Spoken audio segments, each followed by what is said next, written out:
If the firm is suffering from weaknesses and if it is exposed to any of the threat of the environment, then it will be a disastrous situation. The firm may have to close down. When we have a comparison, we will know exactly where we stand. The first quadrant, we always leave it blank, and in the second quadrant, we have a list of all the strengths. In RMS, the highest value is 1. So between 0 and 1, so all the ratios will fall.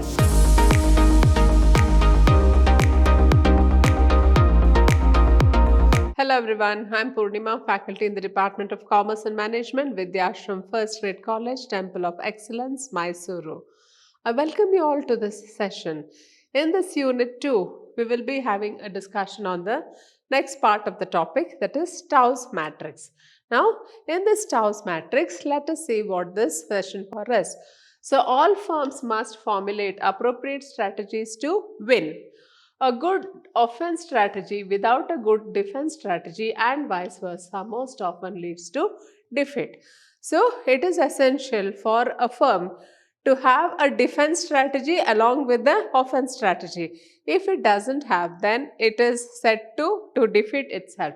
So, firms should use their strengths to exploit the opportunities and to overcome weaknesses and avoid threats.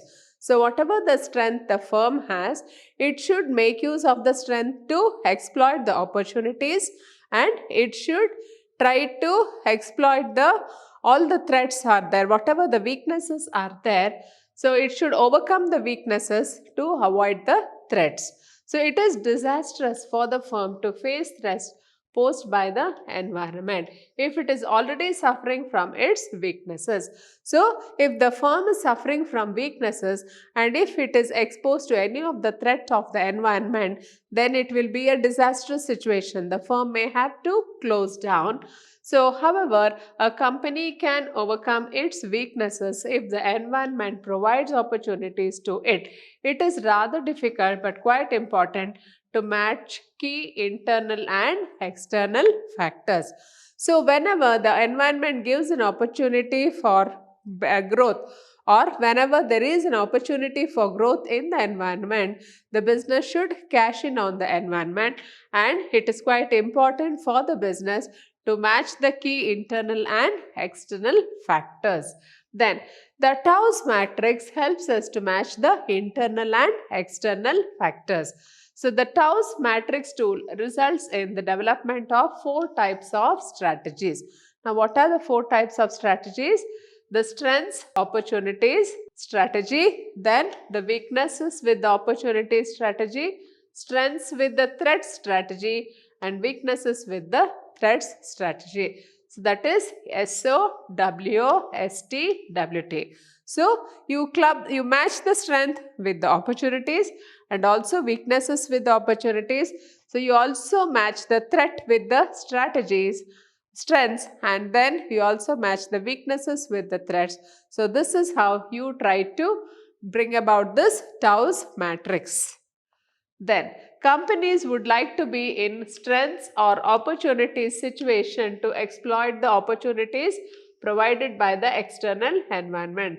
Company generally pursue WOST and WT strategies with a move to SO strategy. So, we all know that WO strategy means matching the weakness with the opportunities. Then ST means matching the strength with the threats. Then WT means matching the weaknesses with the threats, and SO means strengths with opportunities. So, these are the various kinds of strategies which the companies have to pursue in order to stay in business. So, an opportunity before the company will be like a very good, so the company will be in a very big position, or it will be in a very good position to encash on the opportunities. So, it will use all its strength to grab the opportunity. So, in this slide, we have the Tau's matrix. So, Tau's matrix is a grid of 9 quadrants. And in this quadrants, so the first quadrant we always leave it blank, and in the second quadrant we have a list of all the strengths. So whatever are the strengths of the companies, we list them one by one. So it may be the financial strength, it may be the human resource strength, technological strength, the patent strength. So any types of strength it has. So all this we will have to write it one by one. In this we have the weaknesses or W. So what are the weaknesses of the company? If the products are not selling well, if there is a fall in demand, or if it is the competitor is gaining a better hand in the market, or if the company is not having latest technology, or if the company's employee base is not so good. So all that become the weaknesses of the company. Next, we have the list of opportunities. Now, opportunities in the sense we have to make a list of, in these opportunities, we can see that what is the potential market for the company's products, and what are the new markets which have to be explored, and what are the new products over which the company has in line. So all these become opportunities, and then we have this matching of the strength with the opportunities. So use strengths to take advantage of opportunities. So whatever opportunities are there before the company, so make use of all the strength, and you just draw up a strategy. Then next one is WO strategy, that is weakness opportunity strategy, that is overcome weaknesses by taking advantage of opportunities. So how do you overcome the weaknesses? So whatever the weaknesses of the organization, you take advantage of them with the help of opportunities. Then next, in the next quadrant, we have the threats to the company. So what are the threats to the company? It may be a new product which is available in the market, or a substitute product which is becoming very, very popular, and the new products are available at a price which is lesser than the product. So all these become threats of the company. In the next quadrant, we have the matching of the strength with the threats. So use strengths to avoid threats. So whatever is the strength of the company, you cash in on the strength and try to avoid the threats. And in the last, we have the weaknesses and the threats. So minimize weaknesses and avoid threats. So whatever the weaknesses of the company, you make a list of it and try to see that you eliminate all the weaknesses. When all the weaknesses are gone, so we can always avoid the threats of the company. Next, the Boston Consulting Group matrix. So this is a Boston Consulting Group. It is a management firm based in USA, and it has this matrix of 4 quadrants, and based on this matrix, so it has tried to analyze the situation of the company. So what is the kind of situation exactly the company is? So with this help of this BCG matrix, we will be able to know what kind of situation the company is facing. So autonomous division or profit centers of a company comprise what is called as business portfolio. So a business portfolio means they are the various divisions of a company. So there are many divisions of the company, of which together we call them as the business portfolio. The BCG, a leading management consultant firm, devised a 4-square grid. So BCG is the Boston Consulting Group. So they have devised a 4-square grid. The matrix is formed using industry growth rate on the vertical axis and relative market share on the horizontal axis. So here in the vertical axis, we have the industry growth rate, and on the horizontal axis, we have the relative market share of the company. So each business unit appears as a circle on the 4-cell matrix with the size of each scaled to the percentage of revenues it represents in the overall corporate portfolio. Now, each of the business will be represented by with the help of a circle here. So we have a 4-square quadrant here, and we have the circles. So with the help of circles, we will be able to know what is the revenue which is earned by each of the organizations. Suppose if it is a very small circle, so it represents the revenue of that small enterprise. So if it is a very big circle, so it represents the revenue earned by that particular business organization in the industry. So in this way, the BCG group has devised a 4-cell quadrant. So the relative market share is the ratio of the business's market share to the market share held by the largest rival company in the industry. So with market share measured in terms of quantity of sales but not value of sales. Now in this BCG matrix, so the horizontal line represents the relative market share. Now what is this relative market share?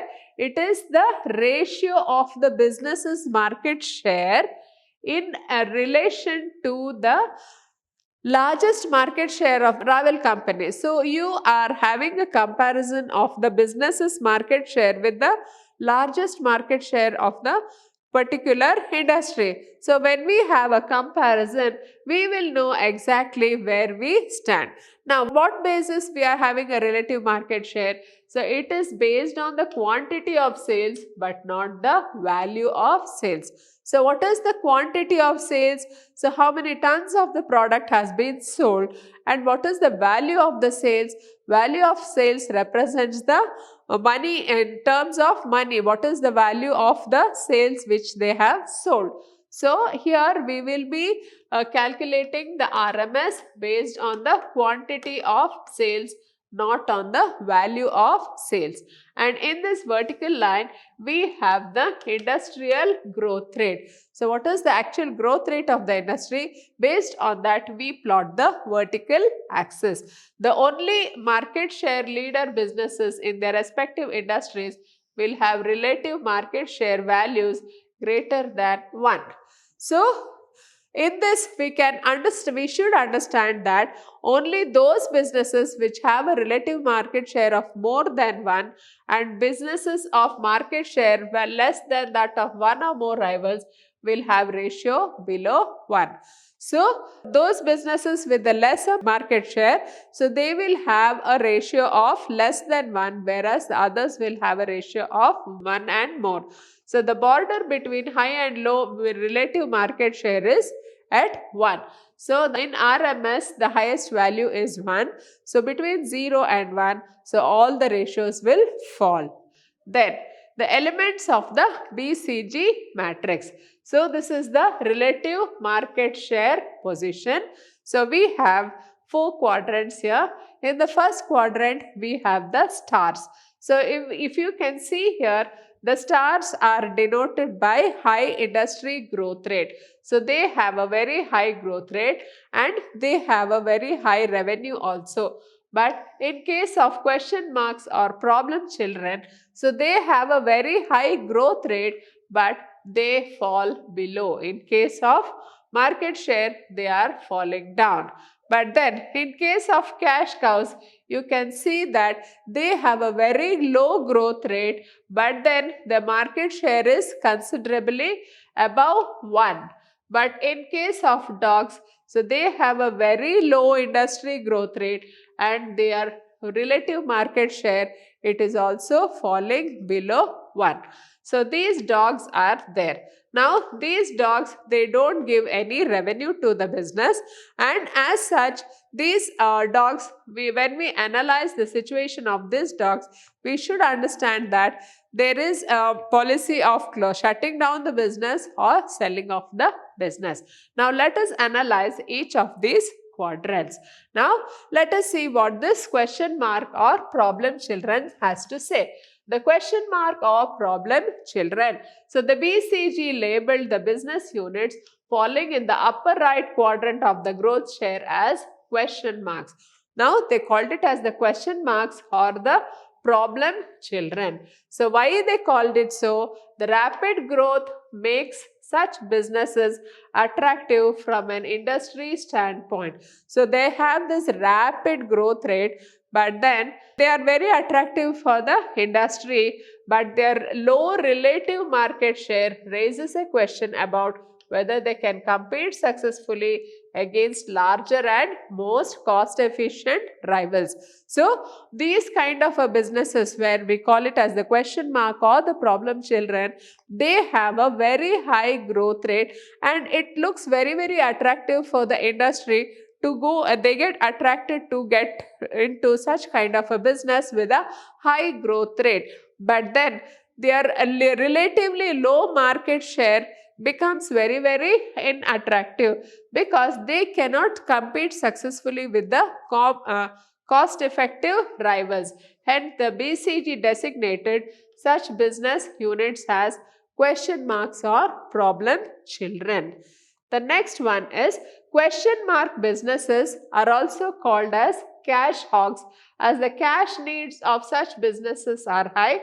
This is because of the investment requirement for rapid growth and product development. So when the business is in this situation of a question mark, so they are also called as the cash hog. Cash hog means a business which is eating lot of money. So what does that mean? It means that there should be more investment in such a business. So because why we need more investment? Because of rapid growth and product development. There is rapid growth in the business, and there is also rapid product development, because of which this kind of a business will consume lot of money. Further, the internal cash generation of such businesses is low due to low market share, absence of large scale economies, and low profit margins. So we should understand that this question mark businesses, they have a low market share. So why they have a low market share? Because there are no large scale economies are not there, and no profit margins are there. So as a result of which, the businesses which are termed as question marks, they are called as cash hogs. Then the next one is two strategic options are suggested by BCG for question mark businesses. So the BCG has stressed on two strategic options. So an aggressive invest and expand strategy to capitalize on the industry's rapid growth opportunities. So the BCG has recommended that such businesses which are deemed as question marks, so they should have an aggressive invest and expand strategy. So when they have this strategy, so they can have cash in on the industry's rapid growth. Now the second suggestion is divestiture. Now what is this divestiture? If the cost of the expanding capacity and building market share outweigh the potential payoff and financial risk. So if they go in for divestiture means if the cost of expanding capacity and the growth, if it is not matching with the revenue, then it is best for the company to divest itself. The viable strategy for question mark businesses is that divest the weaker businesses that have less chance to catch the leaders, and invest heavily in high potential problem children and groom them to become tomorrow's stars.